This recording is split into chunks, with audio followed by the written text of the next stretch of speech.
My belief is that the Scottish people would like their governments, both their Scottish government and the UK government, to focus on the issues that are most pressing at the moment, given the scale of the challenges that we face. I've been very clear that I want to do that in a constructive manner. I want to work in partnership with the Scottish government where we can, and I think we can, make a difference to people's lives. That's why I called the First Minister very shortly after assuming office. It's why I attended the British-Irish Council that brings together everyone from across our islands in one place to discuss these issues, and I will continue to operate in that spirit and hopefully make a difference on these issues that matter to people at this time. So here's something else I'll offer you, see if you could agree with this or not. That the more you prevaricate on this, the more you sort of say no, your failure to engage into the legitimate demands of the Scottish people, the only thing that's going to happen surely is support for independence is going to continue to grow up, and at some point you're going to have to sit down and deal with that.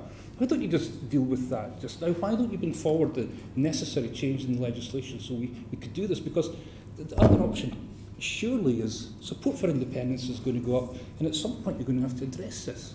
You do realise that, don't you? Well, what I'm focused on is actually making a difference to the lives of people in Scotland. I think the challenges they face, first and foremost, are with the cost of living and the impact that's having on them.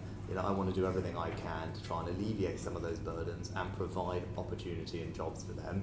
And I think we can do a lot of that in partnership with the Scottish Government when we work constructively together, and that's what I'm going to keep doing, and I think that's the right thing to do. Well, I think the Scottish people will be listening to these proceedings and will be very disappointed that you can't even offer one scenario where you're going to engage positively with what the Scottish people seem to want.